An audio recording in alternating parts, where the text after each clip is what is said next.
السلام عليكم ورحمة الله وبركاته.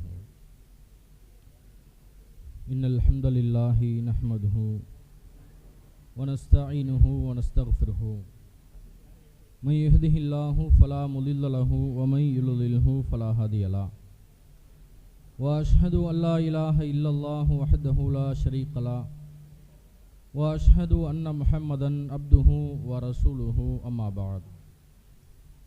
கண்ணியத்திற்குரிய எல்லாம் வல்ல அல்லாஹுவின் நல்லடியார்களே, அருமை பெரியோர்களே, தாய்மார்களே, சகோதர சகோதரிகளே, அல்லாஹுவின் மகத்தான பேரொருளால் தமிழ்நாடு தௌஹீத் ஜமாத் மயிலாடுதுறை மாவட்டத்தின் சார்பாக ஏற்பாடு செய்யப்பட்டிருக்கிற இந்த குடும்பவியல் தர்பியா நிகழ்ச்சியிலே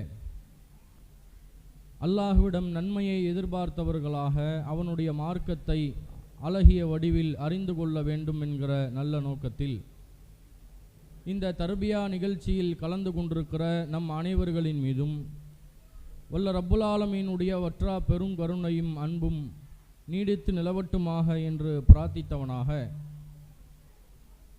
கொஞ்சம் அமைதியாக பக்கத்தில் பேசுனீங்கன்னா நம்ம சொல்லக்கூடிய உரை உங்களுக்கு விளங்காது. எப்படி இருக்கணும் அப்படின்னு கேட்டால், மௌன விரதமாக இருந்து கொள்ள வேண்டும். பக்கத்தில் யார் கூப்பிட்டாலும் என்ன செஞ்சிடக்கூடாது, பேசக்கூடாது. மரியம் அலைஹிஸ்ஸலாம் அவங்கள பற்றி அல்லாஹ் குர்ஆனில் சொல்கிறான்ல, மரியமே, ஈசா என்கிற இந்த குழந்தையை உங்களுக்கு அன்பளிப்பாக வழங்கியிருக்கிறோம். ஆண் துணை இல்லாமல் இந்த குழந்தை வந்திருக்குது, அல்லாஹ் உங்களுக்கு வழங்கியிருக்கிறான். இதை பற்றி மக்கள்லாம் கேட்பாங்க. கேட்கும்போது நீங்கள் அந்த கேள்விக்கு பதிலே பேசக்கூடாது. யார் அழைத்தாலும் கூப்பிட்டாலும் நீங்கள் என்ன சொல்லணும், இன்னி நதர்த்துல் லிர் ரஹ்மானி சௌமா, நான் அல்லாவுக்காக நோன்பு நோட்டிருக்கிறேன், பலன் கல்லிமல் யௌம இன்சியா, இன்றைய தினம் யார்கிட்டையும் பேச மாட்டேன் அப்படின்றாங்க. அந்த மாதிரி ஒரு குறிப்பிட்ட நேரம் இந்த தலைப்பின் கீழ் நாம் சொல்லக்கூடிய இந்த விஷயத்தில் ரொம்ப கவனமாக கூர்ந்து நீங்கள் கேட்கின்ற பொழுது, பக்கத்தில் நீங்கள் பேச்சுவார்த்தைகளை நிறுத்தி கொள்ளும்போது அது உங்களுக்கும் பயனுள்ள செய்தியாக இருக்கும். அதை இந்த செய்தியை கேட்க வந்த மக்களுக்கும் தெளிவாக அந்த கருத்துக்கள் போய் சென்றடையும். அந்த அடிப்படையில் கொஞ்சம் பேச்சை மட்டும் குறைத்து கொண்டு செவியை சீர்தூக்கி கூர்மைப்படுத்தி சொல்லக்கூடிய செய்திகளை இன்ஷா அல்லாஹ் கேட்டோமே ஆனால் அதனுடைய பலன்களை அல்லாஹ் ரப்புல் ஆலமீன் நமக்கு முழுமையாக வழங்குவான். இந்த தர்பியா நிகழ்ச்சியிலே கொள்கை உறவா உறுதி உறவா என்கிற தலைப்பை எனக்கு வழங்கியிருக்கிறார்கள். கண்ணியத்திற்குரிய சகோதர சகோதரிகளே, அல்லாஹ் ரப்புல் ஆலமீன் இந்த உலகத்திலே மனித சமுதாயம் நல்வழி பெறுவதற்காக மனிதர்களுக்கு இன்று ஏராளமான பல அருட்கொடைகளை இறைவன் வழங்கியிருக்கிறான். அந்த அருட்கொடைகளில் ஒன்றுதான் அல்லாஹ் இந்த உலகத்திலே நமக்கு வழங்கி இருக்கக்கூடிய உறவு என்று சொல்லக்கூடிய அருட்கொடை. பொதுவாக அல்லாஹ் நமக்கு வழங்கி இருக்கக்கூடிய அருட்கொடைகளை குறித்து மறுமை நாளிலே விசாரிப்போம் என்று சொல்கிறான். உங்களுக்கு நாம் என்னென்னலாம் அருட்கொடைகளை வழங்கினோமோ அந்த அருட்கொடைகள் குறித்து மறுமை நாளில் உங்களிடத்தில் கேள்வி இருக்கிறது, விசாரணை இருக்கிறது என்று இறைவன் சொல்கிறான். அதே போன்றுதான் திருமறை குர்ஆனிலே அல்லாஹ் ஒரு இடத்துல நமக்கு பதிய வைக்கிறான், அர்ஹாம்கள் குறித்தும் உங்களை அல்லாஹ் விசாரிப்பான், அவர்கள் விஷயத்தில் நீங்கள் அல்லாஹ்வை அஞ்சிக் கொள்ளுங்கள் என்று திருமறை குர்ஆனில் அல்லாஹ் சொல்வதை நாம் பார்க்க முடியும். இத்தகுல்லாஹ் அல்லதி தஸாஅலூன பிஹி வல் அர்ஹாம், எந்த இறைவனிடத்திலே நீங்கள் தேவைகளை முறையிடுவீர்களோ, உங்களுடைய கோரிக்கைகளை கேட்பீர்களோ, அந்த இறைவனை நீங்கள் பயப்படுங்கள், அஞ்சுங்கள். வல் அர்ஹாம், உறவினர்களினுடைய விஷயத்திலேயும் நீங்கள் அல்லாஹுவை பயந்து கொள்ளுங்கள், அல்லாஹுவை அஞ்சிக் கொள்ளுங்கள் என்று திருமறை குர்ஆனிலே உறவுகளை பேணுகின்ற விஷயத்தை பற்றி அல்லாஹ் ரப்புல் ஆலமீன் பல இடத்தில் நமக்கு அறிவுரை சொல்கிறான். அதே நேரத்தில் நபிகள் நாயகம் ஸல்லல்லாஹு அலைஹி வஸல்லம் அவர்கள் சொன்னார்கள், இந்த உறவு சம்பந்தமாக சொல்லும்போது, லா யதுகுலுல் ஜன்னத காத்திஉன், உலகத்தில் அல்லாஹ் ஒரு மனிதனுக்கு வழங்கிய உறவை எவன் துண்டித்து வாழ்வானோ அவன் சொர்க்கம் செல்ல மாட்டான் என்று அல்லாஹுடைய தூதர் அவர்கள் சொன்ன இது மாதிரியான ஏராளமான செய்திகளை பார்க்க முடியும்.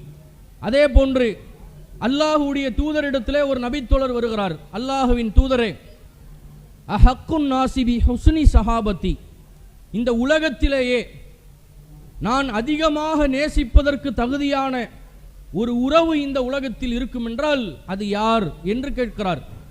அப்போது அல்லாஹுடைய தூதர் அவர்கள் சொன்னார்கள், உம்முக்க, உன் தாயை நீ நேசித்துக்கொள். உலகத்திலேயே நீ ஒரு ஆளை நேசிக்கணும்னு விரும்புறியா? ஒரு ஆளை ரொம்ப நெருக்கமான உறவாக உலகத்தில் நீ தேர்ந்தெடுக்க விரும்புகிறாய் என்றால் உன் தாயிடத்தில் நேசத்தை நீ காட்டு, அந்த உறவை நீ வலுப்படுத்து என்று சொல்றாங்க. அந்த நபித்தோழர் கேட்கிறார், சும்மமன், அல்லாஹுவின் தூதரே பிறகு யார்? உம்முக்க, உன் தாய்தான். சும்மமன், பிறகு யார்? உம்முக்க, உன் தாய்தான்.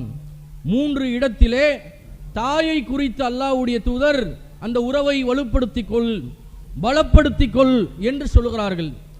பிறகும் அந்த நபித்தோழர் கேட்கிறார், சும்மமன், அல்லாஹுவின் தூதரே பிறகு யார்? அபூக்க, உன் தந்தையை நீ அதற்கடுத்த நேசி என்று சொல்றாங்க.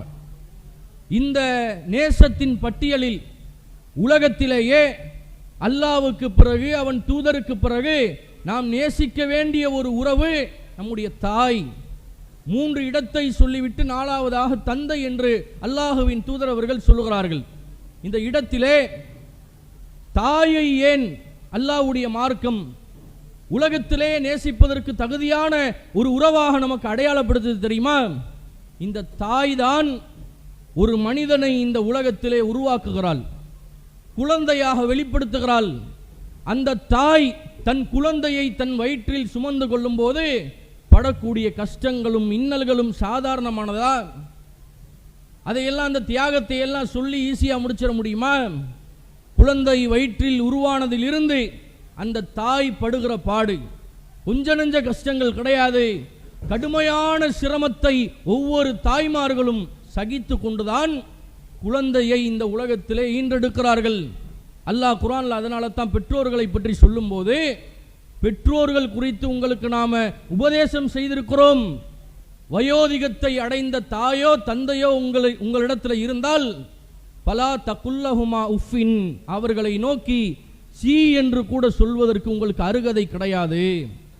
அவ்வளவு மகத்துவமான ஒரு உறவு முறை இந்த தாய் தந்தையர்கள் என்று அல்லாஹ் தாயை ஒரு உச்சகட்ட இடத்துல தூக்கி வைத்து இந்த உறவை நீ சரியாக பேணிக்கொள் என்று அல்லாஹ் சொல்றான். அவங்கள நீ விரட்டிராத, கருணையான வார்த்தைகளை, அன்பான வார்த்தைகளை சொல்லு, இரக்கம் பணிவு என்கிற இறகுகளால் அவர்களை நீ போர்த்திக்கொள் என்று தாயின் மகத்துவத்தை பத்தி அல்லாஹ் பேசுறாங்க. அதே மாதிரி அல்லாஹ் இன்னும் குர்ஆன்ல பல இடத்துல சொல்றான், ஹமலத்துஹு உம்முஹு குர்ஹன் வ வலஅத்துஹு குர்ஹா, கடுமையான சிரமத்திற்கு மேல் சிரமப்பட்டுதான் உங்களுடைய தாய்மார்கள் உங்களை இந்த உலகத்தில் ஈன்றெடுத்திருக்கிறார்கள் என்று அல்லாஹ் தாயை பற்றி சொல்றான். வ ஃபிஸாலுஹு ஃபி ஆமைன், 2 வருடம் தன்னுடைய இரத்தத்தை பாலாக மாற்றி அந்த தாய் உங்களுக்கு கொடுக்கலையா? முழுமையான 2 வருடங்கள் ஒவ்வொரு தாயும் தன் பிள்ளைகளுக்கு இரத்தத்தை பாலாக தன் உடம்பில் உள்ள சத்தை எல்லாம் வழங்குகிறாளே, இது எவ்வளவு பெரிய மகத்துவமான ஒரு உறவு, இது எவ்வளவு பெரிய முக்கியத்துவமான ஒரு உறவு. இப்படி பெற்றோர்கள் என்கிற உறவையும் மற்ற உறவுகளையும் அல்லாஹ் ரப்புல் ஆலமீன் இணைத்து வாழுங்கள், உறவுகளை பேணுங்கள், அதற்கு முக்கியத்துவம் வழங்குங்கள் என்று பல இடத்துல அல்லாஹுடைய மார்க்கம் நமக்கு சொல்லுகிறது. ஆனால் இந்த உறவுகள் எல்லாம் தாயாக இருந்தாலும் தந்தையாக இருந்தாலும் குடும்ப இரத்த பந்த உறவுகள் யாராக இருந்தாலும் இந்த உறவுகள் அனைத்துமே கொள்கை உறவுகளுக்கு மத்தியில் பெருசு கிடையாது. அல்லாஹ் அதை நமக்கு சொல்லி காட்டுறோம். உறவை நீங்க பேணணும், தாயை கவனிக்கணும், தந்தையை கவனிக்கணும், பிள்ளைகளை கவனிக்கணும், கணவன்மார்களை கவனிக்கணும், குடும்பத்தில் உள்ள எல்லாரையும் அரவணைத்து வாழுங்கள். ஆனால் இவர்கள் அனைவரையும் விட உங்களுக்கு ஒரு பெரிய உறவு இருக்கிறது. அது என்ன உறவு? அல்லாஹும் அவனுடைய தூதரும் அவனுடைய மார்க்கம். இந்த உறவுதான் உங்களுக்கு முதல் கட்ட நிலையிலே இருக்க வேண்டும். இந்த உறவு யாருக்கு 2ஆம் பட்சமாக மாறுகிறதோ, கொள்கை உறவை யார் 2ஆம் தரப்பு உறவாக நினைத்துக் கொள்கிறார்களோ, அவர்கள் இந்த உலகத்திலே தான் நேசிக்கக்கூடிய உறுதி உறவுக்கு முக்கியத்துவம் கொடுத்து தீமைகளின்பால் அவர்கள் சென்று விடுவார்கள். அந்த குடும்ப உறுப்பினர்கள் ஒரு தவறை செய்யும் போது அதற்கு இணங்கி விடுவார்கள். குடும்ப உறவுகள் மார்க்கத்துக்கு முரணாக நடக்கும்போது அதற்கு இவர்களும் சேர்ந்து இணங்கி விடுவார்கள் என்று அல்லாஹ்வுடைய மார்க்கம் உனக்கு உறவுல அவ்வளவு முக்கியத்துவத்தை சொல்லி இருந்தாலும், தாயை நேசிக்கும்படி சொல்லி இருந்தாலும், அல்லாஹ்வும் அவனுடைய தூதரும் என்று வருகின்ற பொழுது அந்த உறவுக்கு தான்ப்பா நீ முதல் முக்கியத்துவத்தை கொடுக்கணும் என்று அல்லாஹ் திருமறையில் பல இடத்தில் நமக்கு சொல்லி காட்டுறான். குர்ஆன்ல நாம பார்க்க முடிகிறது. அல்லாஹ்வுடைய தூதர் அவர்கள் ஹதீஸ்ல ஒரு செய்தியை நமக்கு சொல்றாங்க. சஹீஹ் புகாரியில 16வது செய்தியாக இந்த செய்தி இடம்பெற்றிருக்கிறது. என்ன சொல்றாங்க? ஈமானின் சுவையை நீங்கள் உணர்ந்திருக்கிறீர்களா? ஈமானுக்குன்னு ஒரு சுவை இருக்குங்க. இந்த மார்க்கத்தில் நாம பயணிக்கிறோம் என்றால் ஏதோ உப்பு சப்பா பயணிக்க கூடாது. டேஸ்டோட ஈமானின் சுவையை உணர்ந்து இந்த கொள்கையில், இந்த ஏகத்துவத்தில் நாம் பயணிக்க வேண்டும் என்று இந்த மார்க்கம் சொல்லுது. இந்த சுவையை நாம ஏன் இன்னைக்கு உணரல? தௌஹீதுக்காக நாம் அடி வாங்கி இருக்கிறோமா? அல்லாஹ்வின் மார்க்கத்துக்காக ரத்தம் சிந்தி இருக்கிறோமா? அல்லாஹ்வினுடைய இந்த சத்திய கொள்கைக்காக ஊர் விளக்கப்பட்டிருக்கிறோமா? அடி உதைகளை சந்தித்திருக்கிறோமா? உயிரை இழந்திருக்கிறோமா? இந்த கஷ்ட நஷ்டத்தை எல்லாம் அனுபவிக்காததன் விளைவுதான் இந்த கொள்கையின் சுவையை நாம் உணரவில்லை. ஏதோ முஸ்லிமா வாழ்ந்தோம், முஸ்லிமா பிறந்தோம், முஸ்லிமா மௌத்தாகுவோம், கடமையான தொழுகையை தொழுவோம், நோன்பு நோற்போம், ஜக்காத்து கொடுப்போம், காசு பணம் இருந்தால் ஹஜ்ஜு உம்ராக்குன்னு போயிட்டு வருவோம், இதுதான் இஸ்லாம் என்று நாம் விலகி கொண்டிருக்கிறோம். அப்படி கிடையாது. இதற்கும் மேலாக ஒரு படித்தரம் இருக்கிறது. இஸ்லாத்தின் சுவையை நீங்கள் உணர வேண்டும் என்று அல்லாஹ்வுடைய தூதர் அவர்கள் நமக்கு அது குறித்து தெளிவுபடுத்துகிறார்கள். சலாசுன் 3 விஷயங்கள். மன் குன்ன ஃபீஹி வஜத ஹலாவத்தல் ஈமான். 3 அம்சங்கள் எந்த மூமினிடத்திலே இருக்கிறதோ அவன்தான் இஸ்லாத்தின் சுவையை சுவைத்தவன் என்று சொல்றாங்க. அதுல முதல் விஷயம் என்ன தெரியுமா? ஐயகூனல்லாஹ வ ரசூலஹு அஹப்ப இலைஹி மிம்மா சிவாஹுமா.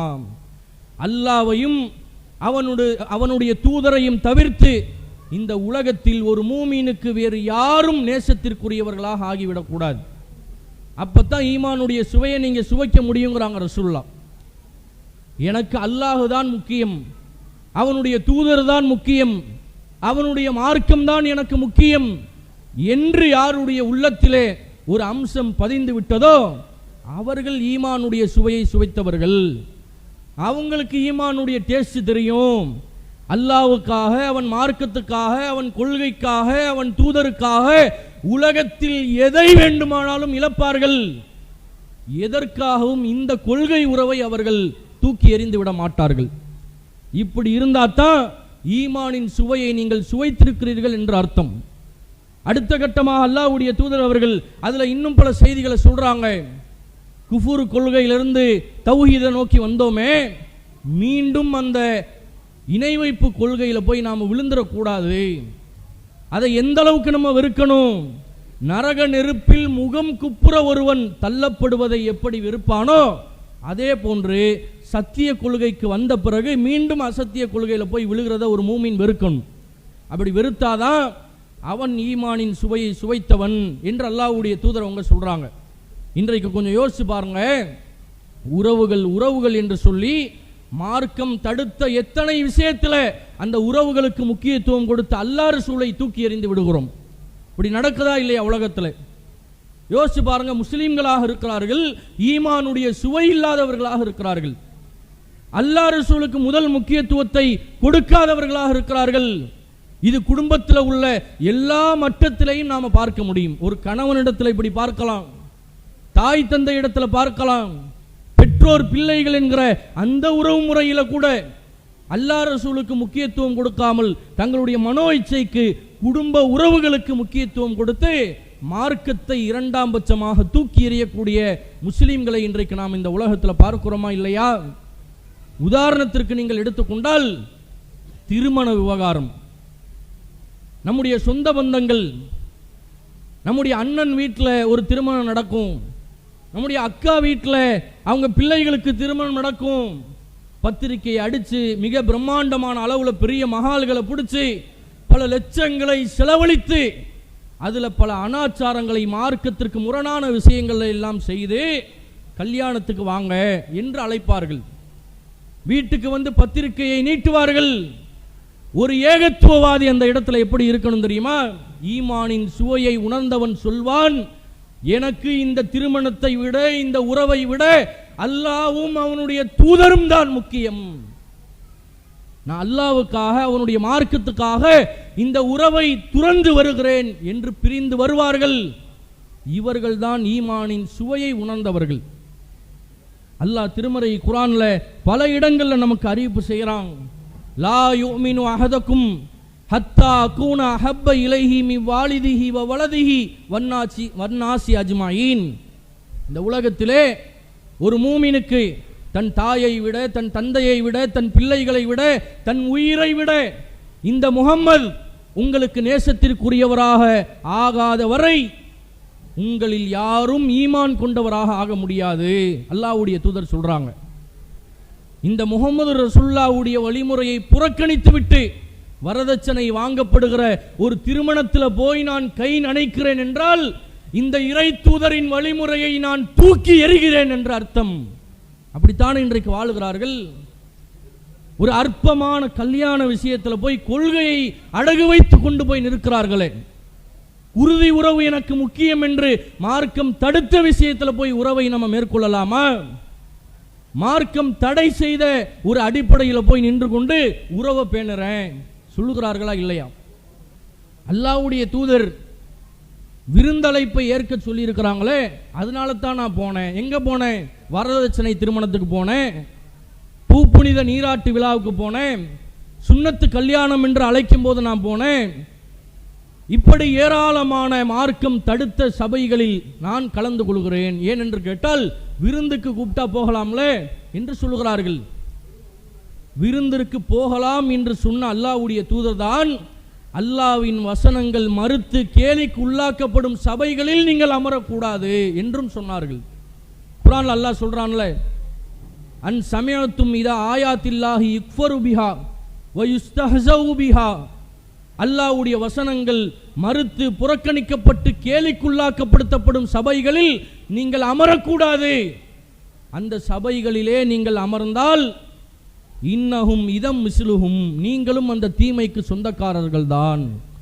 இந்த இடத்துல குடும்பத்தை பார்க்கக்கூடாது, இந்த இடத்துல உறவை பார்க்கக்கூடாது, இந்த இடத்தில் அல்லாஹ்வையும் ரசூலையும் தான் நாம் தேர்ந்தெடுக்க வேண்டும் என்று இந்த மார்க்கம் நமக்கு அறிவிப்பு செய்கிறதா இல்லையா? இன்றைக்கு நீங்கள் சற்று யோசித்து பாருங்கள்.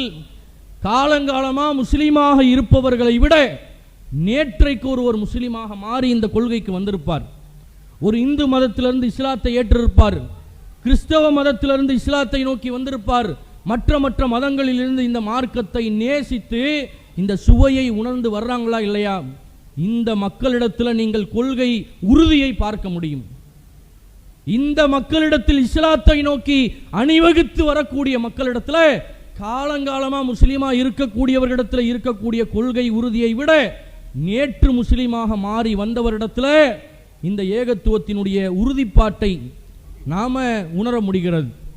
இன்றைக்கு நம்முடைய ஜமாத்தின் சார்பாக ஏராளமான பல சேவை நிறுவனங்களை நம்ம நடத்துகிறோம்ல, அதில் ஒரு நிறுவனம் தான் ஆண்கள் அழைப்பு இல்லம் என்று மதுரை திருமங்கலத்தில் அல் ஹிதாயா என்கிற ஆண்கள் அழைப்பு இல்லம் நடந்து கொண்டிருக்கிறது. பெண்களுக்கு இஸ்லாத்தை ஏற்று வரக்கூடிய பெண்களுக்கு மதுரை அவனியாபுரத்தில் நடக்கிறது. இங்கே படிக்க வரக்கூடிய ஆண்களும் பெண்களும் இஸ்லாத்தை விரும்பி வருகிறார்கள், நேசித்து வருகிறார்கள். ஒரு 45 நாள் அங்கே தங்கி கல்வியை, மார்க்கத்தை படிக்கிறார்கள். படிக்கும் போது இஸ்லாத்தின் அடிப்படை கொள்கையை அவர்களுக்கு உள்ளத்தில் நாம் பாய்ச்சுகின்ற பொழுது கண்ணீர் மழுக அவர்களுடைய கடந்த கால வாழ்க்கையை யோசிக்கிறார்கள், தன் தாயை யோசிக்கிறார்கள், தன் தந்தையை யோசிக்கிறார்கள், தன் அண்ணனை, தன்னுடைய தம்பியை, தன்னுடைய அக்கா, தங்கச்சி என்று அனைவரையும் இந்த மார்க்கத்திற்காக புறக்கணித்து விட்டு இந்த இடத்திற்கு வந்திருக்கிறேன், அல்லாஹ்வுக்காக வந்திருக்கிறேன், அவன் தூதருக்காக வந்திருக்கிறேன் என்கிற அந்த மன உறுதியை நேற்று இஸ்லாத்தை ஏற்றுக்கொண்ட அந்த சகோதர சகோதரிகளிடத்தில் பார்க்க முடியுதே. காலங்காலமாக இந்த கொள்கையில் பிறந்ததிலிருந்து முஸ்லிம்களாக வந்து வாழ்ந்து கொண்டிருக்கிறோமே. ஒரு அற்பமான விஷயத்திற்கு கூட இந்த மார்க்கத்தை தூக்கி எறிந்து விட்டு உறவுகள் என்று போய்விடுகிறோமே, கொள்கை உறவுக்கு முக்கியத்துவம் கொடுக்கிறது இல்லையே. யோசிச்சு பாருங்க, கதறுகிறார்கள், கண்ணீர் விடுகிறார்கள்.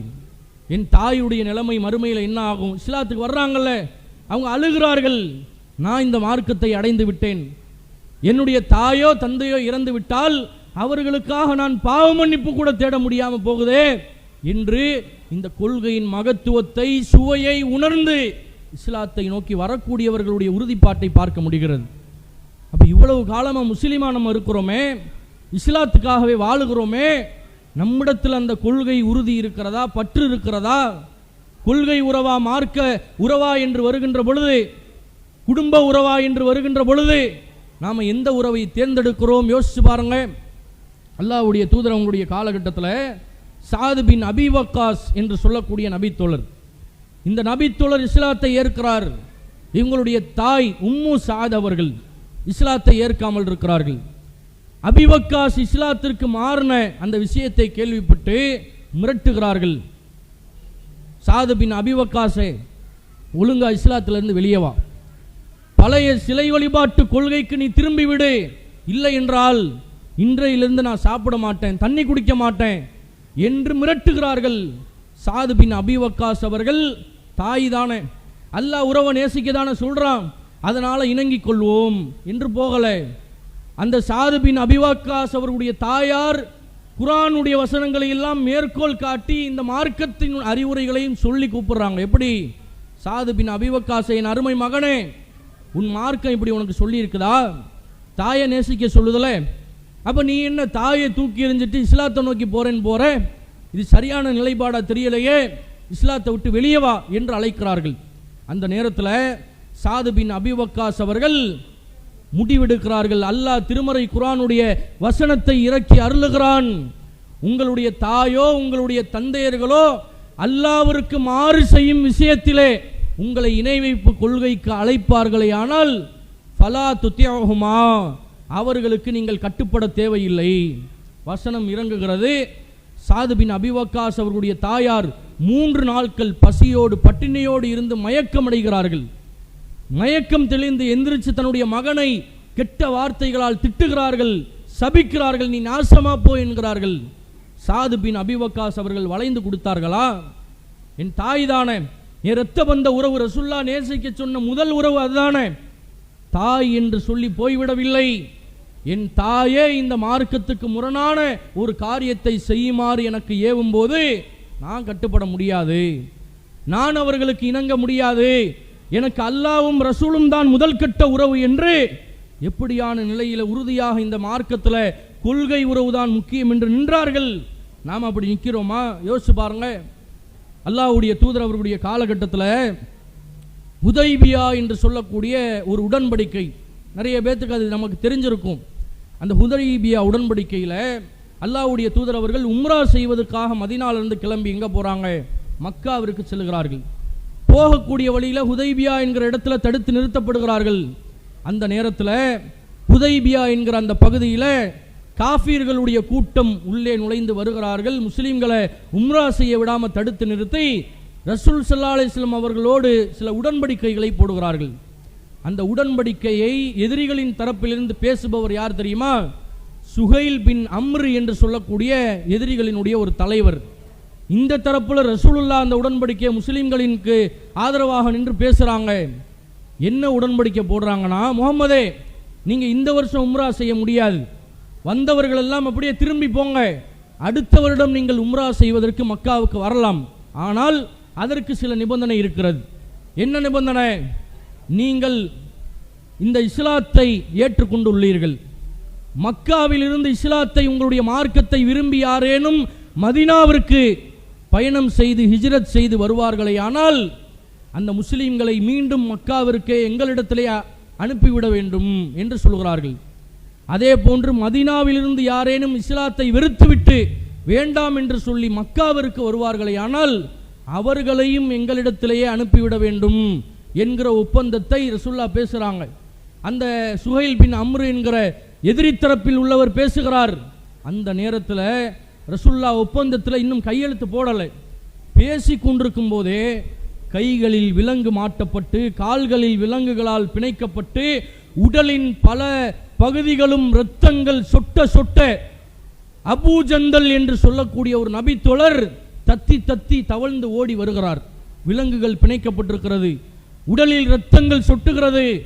ஓடி வந்து அல்லாஹ்வுடைய தூதரிடத்தில் வந்து சரணாகதி அடைகிறார். அல்லாஹ்வுடைய தூதரே, முஸ்லிம்களே, ஐ மாஷரல் முஸ்லிமீன் துரத்து இலல் முஷ்ரிகீன், என்னை முஷ்ரிகீன்களிடத்தில் அனுப்பிவிடாதீர்கள். என்னுடைய நிலைமையை பாருங்கள். இந்த ஒப்பந்தத்தில் அல்லாஹ்வுடைய தூதரே, நீங்கள் கையெழுத்திட்டு விடாதீர்கள்.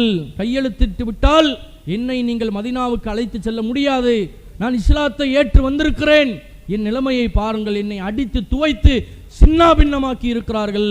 என்னை மதீனாவுக்கு அழைத்து செல்லுங்கள் என்று வருகிறார். ரசூல் ஸல்லல்லாஹு அலைஹி வஸல்லம் அவர்கள் அவருடைய ஈமானிய சுவையை பார்க்கிறார்கள்.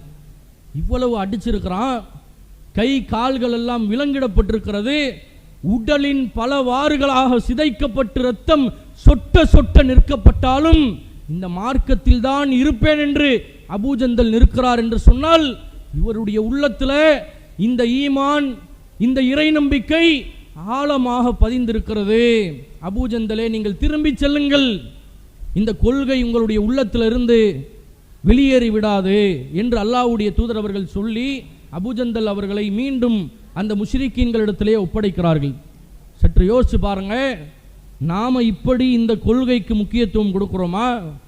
ஒரு சின்ன ஒரு சோதனை வருகிறது, யாராவது நம்ம தௌஹீது கொள்கையை பின்பற்றும் போது நம்மை விமர்சிக்கிறார்கள், உடனே இனிமேல் யாருக்கும் இந்த கொள்கையை நாம சொல்ல தேவையில்லை, இனிமேல் நாம யாரும் இந்த தௌஹீத் ஜமாத்தில் போய் அங்கம் வகிக்க வேண்டாம் என்று ஊருக்கு பயந்து, உலகத்துக்கு பயந்து, உறவுகளுக்கு பயந்து இந்த கொள்கையை ஓரங்கட்டி விடுகிறோமே. அபூஜந்தல் வெளிப்படையாக இந்த மார்க்கத்தை முஸ்லிம்களுக்கு மத்தியில் வெளிப்படுத்துகிறார், காஃபிர்களுக்கு மத்தியில் வெளிப்படுத்துகிறார். குடும்ப உறவை விட தகப்பன் எதிரலியில் நின்றாலும் எனக்கு இந்த தௌஹீது தான் முக்கியம் என்று வந்தாரா இல்லையா? நாம் அப்படியான நிலைமையில் இருக்கிறோமா? யோசிச்சு பாருங்க. அல்லாஹ் திருமறை குர்ஆனிலே மூமீன்கள் எப்படி இருக்க வேண்டும் என்பதை பற்றி சொல்றான். ஏகத்துவத்தின் தந்தை இப்ராஹிம் அலைஹிஸ்ஸலாம் அவர்கள் கர்ஜிக்கிறார்கள். என்ன சொன்னார்கள் தெரியுமா? அல்லாஹ் அவங்களை பற்றி சொல்றான். சூரத்துல் மும்தஹினா என்கிற அத்தியாயத்தினுடைய 4வது வசனத்தை எடுத்து படித்து பாருங்கள். அதில் அல்லாஹ் தெளிவுபடுத்துறான், அது கானத்துலக்கும் உஸ்வத்துன் ஹசனா ஃபி இப்ராஹிம வல்லதீனமா. இந்த இப்ராஹிம் என்கிற இந்த இறை தூதரிடத்திலேயும் அவரோடு இந்த இஸ்லாத்தை ஏற்று கூட்டம் கூட்டமாக நம்பிக்கை கொண்ட அந்த மக்களிடத்திலேயும் உலக மக்களே, முஸ்லிம்களே, உங்களுக்கு முன்னுதாரணம் இருக்கிறது, முன்மாதிரி இருக்கிறது. என்ன முன்மாதிரி தெரியுமா? இது காலூலி கௌமிஹிம், இப்ராஹிம் தன்னுடைய கூட்டத்தார், தன் சமுதாயத்தாரை பார்த்து சொன்னார், இன்னா புராவு மின்கும் வ மிம்மா தாபுதூன மின் தூனில்லாஹ், என் சமுதாயமே, என் கூட்டத்தார்களே, அல்லாஹுவை நீங்கள் வணங்குகின்ற வரை உங்களுக்கும் எங்களுக்கும் மத்தியிலே பிரிவு ஏற்பட்டு விட்டது. உங்களை விட்டு நான் பிரிந்து செல்கிறேன். கஃபர்னாபிக்கும், உங்களை மறுக்கிறேன்.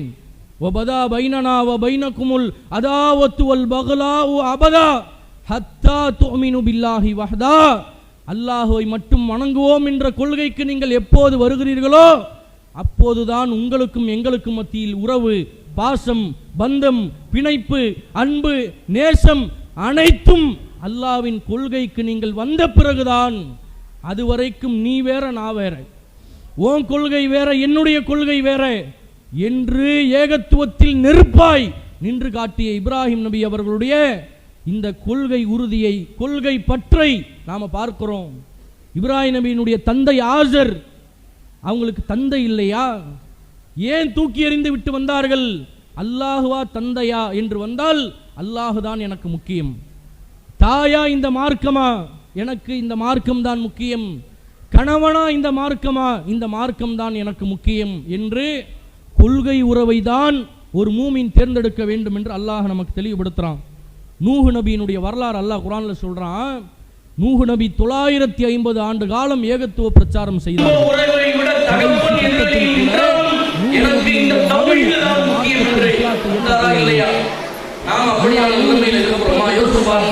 கப்பல் மிதக்கிறது.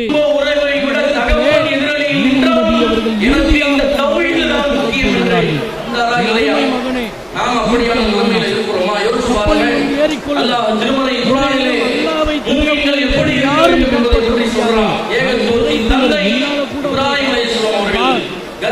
அல்லாஹ்வுடைய மார்க்கத்தில் உறுதியா நில்லு, இந்த கொள்கையின் பக்கம் வா, இந்த கப்பலில் நீ ஏறிக்கொள் என்று அழைக்கும் போது அவன் சொல்றான்.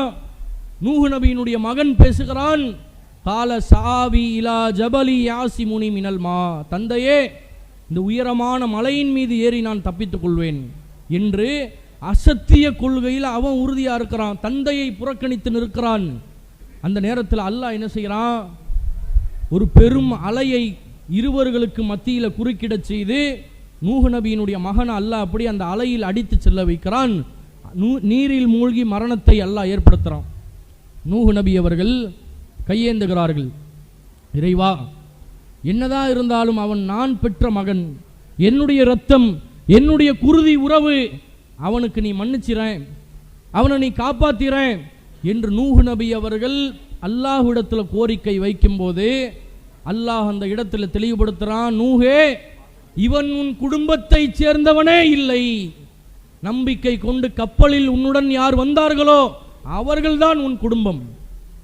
அல்லாஹ் தான் எங்களுக்கு வேணும், அவனுடைய ரசூல் தான் எங்களுக்கு வேணும் என்று கப்பலில் இறை நம்பிக்கை கொண்டு ஏறினார்களே, அவங்க தான் உங்களுடைய குடும்பம். உங்களுடைய இரத்தத்தினால் இருந்து அவன் வெளியேறி வந்திருந்தாலும், நீங்களே பெற்றிருந்தாலும், அல்லாஹ் ரசூலுக்கு எதிராக வந்து நிற்கிறானா, அவன் உங்களுடைய குடும்பமே கிடையாது. அவன் எப்படி உங்களுடைய குடும்பம் ஆவான் என்று அல்லாஹுடைய தூதர் நூஹ் நபி அவர்களுக்கு இந்த செய்தியை அல்லாஹ் பதிய வைக்கிறான். திருமறை குர்ஆன்ல அல்லாஹ் ரப்பல் ஆலமீன் தெளிவுபடுத்துகிறான். சூரத்துல் முஜாதலா என்கிற அத்தியாயத்தினுடைய இறுதி வசனம் 22வது வசனத்தை எடுத்து படித்து பாருங்கள். அதில் அல்லாஹ் சொல்றான், லா தஜிது கௌமை யுமினூன பில்லாஹி வல் யௌமில் ஆஹிரி யுஆத்தூன மன் ஹாத்தல்லாஹு வ ரசூலா. அல்லாஹ்வுக்கும் அவனுடைய தூதருக்கும் எதிர்த்தரப்பில் இருக்கக்கூடிய எதிரிகளாக வாழக்கூடிய மக்களை அல்லாஹ்வையும் மறுமை நாளையும் நம்பிக்கை கொண்ட கூட்டம் நேசிப்பதை நீங்கள் பார்க்க மாட்டீர்கள். நான் அல்லாஹ்வை நம்புகிறேன், மறுமை நாளை நம்புகிறேன் என்றால் என்னுடைய உறவுகளில் நான் அல்லாஹ்வை விட, அவன் தூதரை விட வேறு யாரையும் நேசிக்கவே கூடாது. அல்லாஹ் ரப்பல் ஆலமீன் அந்த வசனத்தின் தொடர்ச்சியிலேயே குறிப்பிடுகிறான், வலவ் கானு ஆபாஹும், அல்லாஹ்வுக்கும் அவன் தூதருக்கும் எதிரிகளாக அவர்களுடைய மூமின்களுடைய பெற்றோர்கள் வந்தாலும் சரி, அவ் அபுனாஹும், அல்லது அவர்களுடைய பிள்ளைகள் அவர்களுக்கு எதிராக வந்து நின்றாலும் சரி, அவ் இஹ்வானஹும், அவர்களுடைய உடன் பிறந்த சகோதரர்களாக இருந்தாலும் சரி, அவ் அஷீரத்தஹும், அவர்களுடைய குடும்ப உறுப்பினர்கள் யாராக இருந்தாலும் சரிதான், இவர்களை மூமின்கள் அல்லாஹ் ரசூலுக்கு எதிராக இவர்கள் வரும்போது நேசிக்க மாட்டார்கள். சொல்லிட்டு அல்லாஹ் சொல்றான், உலாயிக கதப ஃபீ குலூபிஹிமுல் ஈமான், இவர்களுடைய உள்ளத்தில் தான் அல்லாஹ் ஈமானை பதிய வைத்திருக்கிறான். வ ஐயதஹும் பிரூஹிம் மின்ஹு, தன்னிடமிருந்துள்ள ஜிப்ரீல் ரூஹை கொண்டு அல்லாஹ் அவர்களை பலப்படுத்துகிறான் என்று திருமறை குர்ஆனிலே அல்லாஹ் இந்த மக்களை பற்றி தெளிவுபடுத்துகிறான். இறுதியில் அல்லாஹ் சொல்றான், இவர்களுக்கு சொர்க்கம் இருக்கிறது, ஆறுகள் ஓடும் சொர்க்கம் இவர்களுக்காக காத்திருக்கிறது. உலாயிக ஹிஸ்புல்லா, இவர்கள் தான் அல்லாஹ்வுடைய படையினர்கள். அல்லாஹ் தான் எங்களுக்கு முக்கியம், ரசூல் தான் எங்களுக்கு முக்கியம், இந்த கொள்கை தான் எங்களுக்கு முக்கியம் என்று வந்து நின்ற இந்த மக்களுக்கு அல்லாஹ் சொல்றான், ஒரு கண்ணியத்தை உயர்த்துகிறான். இவர்கள் தான் அல்லாஹ்வுடைய படையினர்களாக இருக்கிறார்கள், அல்லாஹ்வுடைய படையினர்கள் தான் வெற்றி பெறுவார்கள் என்று திருமறை குர்ஆனிலே அல்லாஹ் சொல்லக்கூடிய வசனங்களை நாம் பார்க்கிறோம். அப்போ சற்று யோசித்து பாருங்கள், இந்த உலகத்தில் நாம் எந்த உறவுகளை எல்லாம் அட்ஜஸ்ட்மெண்ட் பண்ணுறோமோ, யார் யாரெல்லாம் மார்க்கத்துக்கு முரணாக நம்மை அழைக்கும் போது உறவு தானே, நாளைக்கு நம்மளுக்கு முகம் கொடுத்து பேச மாட்டாங்க, உறவு முறிந்து விடும், இந்த விஷயத்தில் அல்லாஹ் சொல்றான், உன்னுடைய உறவு முறிந்தாலும் பரவாயில்லை, மார்க்கத்துக்கு முரணான விஷயத்தில் உறவை பேணுதல் கிடையாது என்று அல்லாஹ் ரப்பல் ஆலமீன் உறுதி உறவை இந்த விஷயத்தில் நீங்கள் நேசிக்க கூடாது. இந்த அல்லாஹ்வுடைய மார்க்க விஷயத்தில் கொள்கை உறவு தான் உங்களுக்கு முக்கியமானது என்று அல்லாஹ் ரப்பல் ஆலமீன் தெளிவுபடுத்தக்கூடிய அந்த காட்சியை பார்க்கிறோம். ஒரு குடும்ப உறுப்பினர்களாக இருக்கக்கூடிய, சொந்த பந்தங்களாக இருக்கக்கூடியவர்கள் எப்படி நடக்கணும் தெரியுமா? என்னுடைய குடும்பத்தில் உள்ள என்னுடைய தாயோ தந்தையோ என் மகனோ என் மனைவியோ என்னுடைய குடும்பத்தில் உள்ள மற்றவர்களோ மார்க்கத்துக்கு முரணான ஒரு காரியத்தை செய்கின்ற பொழுது அவர்களிடத்தில் அந்த தப்பை தட்டி கேட்பவன், சுட்டி காட்டுவன் தான் உண்மையான ஏகத்துவவாதியாக இருக்க முடியும். ரசூலுல்லாஹ் அப்படிதானே செஞ்சாங்க. தன் மகள் ஃபாத்திமா அவர்கள் விருந்துக்கு கூப்பிடுறாங்க. ரசூலுல்லாஹ் விருந்து உபசரிப்பை ஏற்று போறாங்க. வீட்டுக்கு முன்னால் உருவப்படம் பொறிக்கப்பட்ட ஒரு துணியை பார்த்து விட்டு விருந்துக்கு போகாமல் விலகி வந்துடுறாங்க. ஃபாத்திமா அவர்கள் ரசூலுல்லாஹ் வந்து சந்திச்சு கேட்குறாங்க, அல்லாஹ்வுடைய தூதரே ஏன் விருந்துக்கு வரல, வீட்டு வாசல் வரைக்கும் வந்துட்டு ஏன் போயிட்டீங்க என்று கேட்கும்போது அல்லாஹ்வுடைய தூதர் அவர்கள் சொன்னார்கள், உருவப்படம் உள்ள அந்த வீடுகளுக்குள் வானவர்கள் மலக்குமார்கள் வரமாட்டார்களே, நான் எப்படி அந்த வீட்டுக்குள்ளே வர முடியும்? பாத்திமாவே, நீ என்னுடைய மகளாக இருக்கலாம், மகளா மார்க்கமா என்று வந்தால் எனக்கு மார்க்கம் தான் முக்கியம். தெளிவுபடுத்தினார்களா இல்லையா? ஒரு உயர்ந்த குலத்தை சார்ந்த ஒரு பெண்மணி திருடிவிட்டால் ஸெய்த் ரலியல்லாஹு அன்ஹு அவர்களை வர வைத்து அல்லாஹ்வுடைய தூதரிடத்தில் சமாதானம் பேச அனுப்புகிறார்கள். ஸெய்த் அவர்கள் சொல்லுகிறார்கள், அல்லாஹ்வுடைய தூதரே, உயர்ந்த குலத்து பெண்மணி திருடி விட்டார்கள் தான், கையை வெட்டிடாதீங்க, விட்டுருங்களேன் என்று சொல்லும்போது அல்லாஹ்வுடைய தூதர் அவர்கள் சொன்னார்கள், நான் பெற்றெடுத்த என்னுடைய ஈரக்குலை ஃபாத்திமா என் மகள் திருடி இருந்தாலும் லகதாத்து யதஹா, அவளுடைய கரத்தை நான் வெட்டியே தீருவேன் என்று சொன்னாங்க. இந்த இடத்துல உறவு முக்கியமா? தவறு என்று வருகின்ற பொழுது, தீமை என்று வருகின்ற பொழுது அல்லாஹ்வுடைய மார்க்கத்திற்கு தான் முக்கியத்துவம். பெற்றெடுத்த மகளாக இருந்தாலும், மகனாக இருந்தாலும், மனைவியாக இருந்தாலும், யாராக இருந்தாலும் கொள்கைக்கு தான் முதல் முக்கியத்துவத்தை வழங்க வேண்டும் என்று அல்லாஹ்வுடைய மார்க்கம் சொல்லுகிறது. குற்றவியல் சட்டங்களை பற்றி அல்லாஹ் பேசுறான். விபச்சாரம் செய்துவிட்ட ஆண்கள், பெண்கள், இவர்கள் திருமணம் ஆகாதவர்களாக இருக்கக்கூடிய பட்சத்தில் 100 கசையடி அடியுங்கள். எப்படி அடிக்கணும்? சுத்தி நின்று அனைவரும் பார்க்கணும். ஊர் மக்கள் எல்லாம் ஒன்று கூடி நடுவில் அவர்களை நிறுத்தி அவர்களை 100 கசையடி அடியுங்கள், நாடு கடத்துங்கள் என்று அல்லாஹ்வுடைய மார்க்கம் சொல்லுகிறது. அந்த இடத்துல அல்லாஹ் சொல்றான், அடிக்கும் போது உறவுகள் நின்று பார்ப்பார்கள். ஒட்டுமொத்த உறவுகளும் குடும்பத்தார்களும் அந்த தண்டனையை கண்கூடாக பார்ப்பார்கள். ஒவ்வொரு குச்சியின் அடி உடம்பில் விழுக விழுக இரத்தங்கள் கசியும், தோள்கள் கிளியும், அடிக்க அடிக்க கதறுவார்கள், கத்துவார்கள். அந்த நேரத்தில் நீங்கள் இரக்கம் காட்டிவிடக் கூடாது. அல்லாஹ்வின் மார்க்கத்துக்கு தான், நீங்கள் கொள்கைக்கு தான் முக்கியத்துவம் கொடுக்கணும். அல்லாஹ் சொல்றான், கண்ணீர் வரும், கதறுவோம். கண்ணுக்கு முன்னால் ஒரு உறவு பாதிக்கப்படுகின்ற பொழுது குருதியின் இரத்தங்கள் எல்லாம் அப்படியே கொதிக்க ஆரம்பிக்கும். அல்லாஹ் சொல்றான், உனக்கு அல்லாஹ்வுடைய மார்க்கம் தான் அந்த இடத்திலே முக்கியம். உறவை பார்க்க கூடாது, ஊரை பார்க்க கூடாது, இரக்கம் காட்டக்கூடாது.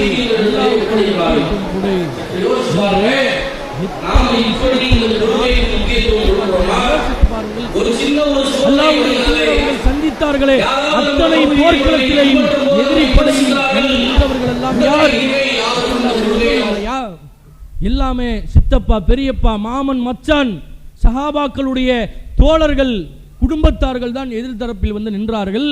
அதனால கொள்கையை காம்ப்ரமைஸ் பண்ணி, அட்ஜஸ்ட்மெண்ட் பண்ணி, உறவுதானே விட்டுருவோம் என்று இருந்தார்களா? ரசூலுல்லாஹ் ஒரு போர்க்களத்தில் அப்படி முடிவெடுக்கிறாங்க. காசு பணத்தை வாங்கிட்டு விட்டுருவோம், எல்லாரும் சொந்த பந்தமா இருக்கிறாங்க, கொலை பண்ண வேணாங்கிறாங்க. உமர் ரலியல்லாஹு அன்ஹு அவர்கள் அடிக்கிறார்கள், அல்லாஹ்வுடைய தூதரே, இவர்கள் அல்லாஹ்வின் எதிரிகள், இவர்களை விடக்கூடாது, சொந்த பந்தமா இருக்கட்டும், குருதி உறவாகவே இவர்கள் இருக்கட்டும், கொள்கைக்கு தான் முக்கியத்துவம், இவங்களை விட்டுறாதீங்கிறார் உமர் அவர்கள். அல்லாஹ் வசனத்தை இறக்குறான், முகம்மதே, இந்த உலக வசதிகள் உங்களுடைய கண்ணை திசை திருப்புதா? காசு பணத்தை வாங்கிட்டு உறவு என்கிற காரணத்தினால இவங்களை அப்படியே கைவிட்டு விடலாம், தண்டிக்க வேண்டாம் என்று நினைக்கிறீர்களா? உறவுகளா, மார்க்கமா, கொள்கையா என்று வருகின்ற பொழுது நீங்கள் அல்லாஹ்வின் கொள்கைக்கு தான் முக்கியத்துவம் வழங்கணும் என்று அல்லாஹ் திருமறை குர்ஆன்ல ரசூலுல்லாஹ்வுக்கு உபதேசம் செய்கிறான். அப்ப யோசிச்சு பாருங்க, இந்த மார்க்கம், இந்த கொள்கை, இது நமக்கு அல்லாஹ் வழங்கிய ஒரு பொக்கிஷம், ஒரு பேரருள். இதை அல்லாஹ் நமக்கு வழங்கி இருக்கிறான். எத்தனை பேத்துக்கு இந்த மார்க்கம் கிடைக்கவில்லை? யோசிச்சு பாருங்க. இன்றைக்கு சாதாரணமாக நாம் வளர்க்கக்கூடிய பிள்ளைகள் ஒரு இளமை பருவத்தை அடைகிறார்களா? மாற்று மதத்தவர்களோடு காதல் என்கிற பெயரால் ஓடுகிறார்களா இல்லையா? அதற்கு காரணம் யார்? கொள்கையை சொல்லி நாம் வளர்த்திருந்தால், மார்க்கத்தின் முக்கியத்துவத்தை சொல்லி வளர்த்திருந்தால், வீட்டை விட்டு படிதாண்டி தாய் தந்தையை தூக்கி எறிஞ்சிட்டு, மார்க்கத்தை தூக்கி எறிஞ்சிட்டு, அல்லாஹ் ரசூலை தூக்கி எறிஞ்சிட்டு ஓடக்கூடியவர்களாக இருப்பார்களா? சிந்திச்சு பாருங்க. உக்பா பின் அபி முஆய்த் என்று சொல்லக்கூடிய எதிரியினுடைய தலைவன் ஒருவன் காபத்துல்லாவில் ரசூலுல்லாஹ் சஜ்தா செய்யும் போது ஒட்டகத்தின் மலக்குடலை போட்ட அந்த கூட்டம், அதில் உள்ள ஒரு தலைவன் உக்பா பின் அபி முஆய்த் என்பவன். இவர்களுடைய மகள் உம்மு சுலைம், ரசூலுல்லாஹ்வுடைய மகள் கிடையாது, இவருடைய இந்த எதிரியினுடைய மகள். அவங்க பேர் உம்மு குல்சுமாக இருக்கக்கூடியவர்கள். அவங்களுடைய பேர் உம்மு குல்சும். இவங்க என்ன பண்றாங்கன்னா இஸ்லாத்தை ஏற்கிறார்கள். இஸ்லாத்தை ஏற்றுக்கொண்டு மக்காவிலிருந்து தன்னந்தனியாக மதீனாவை நோக்கி இந்த மார்க்கத்திற்காக கொள்கை உறவை பேணுவதற்காக வருகிறார்கள். அல்லாஹ் வசனத்தை இறக்கிறான், முகமதே, பெண்களாக இந்த ஏகத்துவ கொள்கையை நேசித்து அல்லாஹ்வுடைய மார்க்கத்தை நேசித்து மக்காவிலிருந்து மதீனாவுக்கு ஹிஜ்ரத் செஞ்சு வராங்களா, அவர்களை எதிரிகளின் கையில் அனுப்பி திருப்பி கொடுத்து விடாதீர்கள். அவர்களுடைய ஈமானை நீங்கள் பரிசோதித்து பாருங்கள். உண்மையிலேயே அவர்கள் இந்த மார்க்கத்துக்காகத்தான் வந்திருக்கிறார்கள் என்பது உறுதி செய்யப்பட்டால் அவர்களை மீண்டும் நீங்கள் அனுப்பக்கூடாது.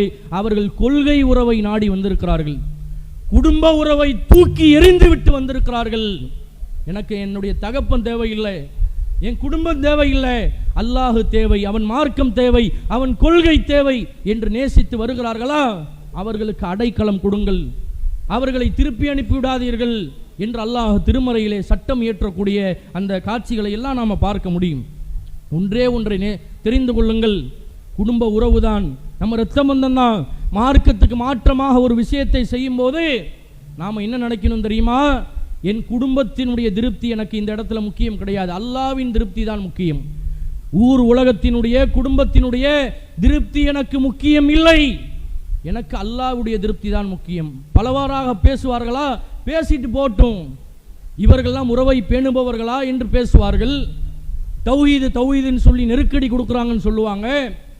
தௌஹீது என்று சொல்லி எல்லா விஷயத்தையும் கடுமையாக்குகிறார்கள், உறவுகளை எல்லாம் பிரிக்க சொல்கிறார்கள் என்று நம்மை பார்த்து ஏராளமான விமர்சனங்களை வைப்பார்கள். குடும்பத்தை ரெண்டாக்குற ஒரு ஜமாத்து தான் இந்த தௌஹீத் ஜமாத்து, உறவை பிரிக்க சொல்லக்கூடிய ஜமாத்து தான் இந்த தௌஹீத் ஜமாத்து என்றெல்லாம் இன்றைக்கு வரைக்கும் பேசுகிறார்களே. நாம் யாருக்காக அவர்களை வெறுத்து விட்டு வந்திருக்கிறோம்? யாருக்காக அந்த உறவுகளை எல்லாம் துண்டித்து விட்டு இந்த கொள்கையை நேசித்து வந்திருக்கிறோம்? அல்லாஹ்வுக்காக, அவனுடைய மார்க்கத்துக்காக, அவனுடைய தூதர் காட்டிய வழிமுறையை பேணி மார்க்கத்துக்கு முரணான சபையில் உறவுகளோடு கலக்க முடியாது என்று பிரிந்து வந்திருக்கிறோம். ஒன்றை தெளிவாக நாம் கவனத்தில் வைத்துக் கொள்ள வேண்டும். அல்லாஹ் ரப்புல் ஆலமீன் திருக்குர்ஆனில் நமக்கு குறிப்பிடுறான், அஸல்லாஹு ஐ யஜால பைனக்கும் வ பைனல்லதீன ஆதைத்தும் மின்ஹும் மவத்தா. நீங்கள் இந்த உலகத்தில் படைத்த இறைவனின் திருப்பொருத்தத்தை நாடி உங்களுடைய உறவுகளை புறக்கணிக்கிறீர்களா? புறக்கணியுங்கள். எனக்காகத்தானே புறக்கணிச்சிங்க, அந்த உறவை நானே உங்களிடத்தில் கொண்டு வந்து சேர்க்கிறேன் என்று அல்லாஹ் சொல்கிறான். நம்ம நினைக்கிறோம் உறவு பிரியுதே, மார்க்கத்துக்காக நம்ம ஒதுங்குறோம், ஆனால் அவர்கள் நம்ம இடத்தில் அதை புரிந்து கொள்ளாமல் இஸ்லாத்துக்காகத்தானே இவங்க இப்படி நம்ம எதிர்த்து நிற்கிறார்கள், பிரிகிறார்கள், கல்யாணத்துக்கு வராததுக்கு காரணம் இதுதானே, மார்க்கம் தானே என்று அவர்கள் ஒரு நாள் யோசிப்பார்கள். அப்படி யோசிக்கும் போது தௌஹீது கொள்கையை நோக்கி அந்த உறவுகள் எல்லாம் வருவார்கள். நாமெல்லாம் இன்றைக்கு இந்த சத்தியத்தில், இந்த ஏகத்துவத்தில் இருக்கிறோம் என்றால் ஆரம்ப கட்டத்திலேயே இந்த கொள்கையை விளங்கி நாம் வந்தோமா? நாமெல்லாம் ஆரம்பத்தில் வரதட்சணை திருமணத்துக்கு போகத்தானே செஞ்சோம், தர்கா வழிபாட்டில் போய் கலந்துக்கிறதானே செஞ்சோம். பாத்தியா, மௌலூது, கந்தூரி போன்ற எத்தனையோ மார்க்கத்துக்கு முரணான விஷயங்களில் இருந்தவர்கள் தான் நம்முடைய கொள்கை நம்மிடத்தில் புறக்கணித்தார்கள். உன் கல்யாணத்துக்கு வரமாட்டேன், நீ தர்காவுக்கு கூப்பிட்டா வரமாட்டேன், நீ புது வீடுல பால் காட்சி நிகழ்வு என்று ஒன்றை காட்சினால் நான் வரமாட்டேன், சுன்னத்து கல்யாணம் என்கிற ஒரு நிகழ்வை அரங்கேற்றினால் வரமாட்டேன் என்று நாமெல்லாம் நம்முடைய உறவுகள் எல்லாம் நம்மை ஒரு காலகட்டத்தில் புறக்கணிக்கும் போது தான் நாம் யோசித்தோம், சரி இது கரெக்டு தான், ஏன் இவங்க கல்யாணத்துக்கு வரல, ஏன் இவங்க பால் காட்சிக்கு வரல, ஏன் இவங்க சடங்குக்கு வரல, அல்லாஹ்வுடைய மார்க்கத்தில் இது இல்லை என்று தெரிந்த பிறகு அந்த உறவுகளையும் நம்மையும் அல்லாஹ் இன்றைக்கு இணைத்திருக்கிறானா இல்லையா? கொள்கை உறவாக நம்மை ஒன்று கூட்டி இருக்கிறானா இல்லையா? யாரோ எங்கேயோ முகம் தெரியாத ஆளாக இருப்பார், இந்த கொள்கையால் அல்லாஹ் ஒரு இணைப்பை, ஒரு பிணைப்பை, ஒரு பாசத்தை ஏற்படுத்துகிறானா இல்லையா? இப்படி ஏற்படுத்துவோம் என்று அல்லாஹ் சொல்றான். அபூ சுஃபியான் இறுதி வரைக்கும் இஸ்லாத்தை ஏற்றுக்கொள்ளவில்லை. கடைசி காலகட்டத்தில் அல்லாஹ் இந்த ஏகத்துவ கொள்கையை நோக்கி அவரை கொண்டு வந்தானா இல்லையா? காலித் பின் வலீத் எதிரிகளின் கூட்டத்திலே இருந்தார். இஸ்ராத்தின் போர்வாளாக காலித் பின் வலீதை அல்லாஹ் நுழைத்தானா இல்லையா? இதே போன்று நாம் எந்தெந்த உறவுகளை எல்லாம் இன்றைக்கு அல்லாஹ்வுக்காக புறக்கணிக்கிறோமோ, கொள்கை உறவுதான் முக்கியம் என்று நிற்கிறோமோ, அந்த உறவுகள் நாம் புறக்கணித்த உறவுகளை அல்லாஹ் நம்ம கூட கொண்டு வந்து சேர்ப்பான். நாம் அல்லாஹ்விடத்தில் அதற்காக பிரார்த்தனை செய்ய வேண்டும். எனவே இந்த மார்க்கத்தை அல்லாஹ் நமக்கு பொக்கிஷமாக வழங்கி இருக்கிறான். இதில் அல்லாஹ்வுடைய மார்க்கத்துக்கு மாற்றமாக நம்முடைய குடும்ப உறவுகள், குருதி உறவுகள் செல்லும்போது அவர்களுக்கு இந்த ஏகத்துவ கொள்கையை புரிய வைத்து அதை தெளிவுபடுத்தி கொள்கை உறவுதான் முக்கியம் என்பதை அவர்களுக்கு எடுத்துச் சொல்லி சத்தியத்தில் நிலைத்து நீடிக்கக்கூடிய பாக்கியத்தை வல்ல ரப்புல் ஆலமீன் நம் அனைவருக்கும் வழங்குவானாக என்று பிரார்த்தித்து என்னுடைய இந்த உரையை நிறைவு செய்து கொள்கிறேன். வாஹிரு தஅவானா அல்ஹம்துலில்லாஹி ரப்பில் ஆலமீன். அஸ்ஸலாமு அலைக்கும் வரஹ்மத்துல்லாஹி வபரகாத்துஹு.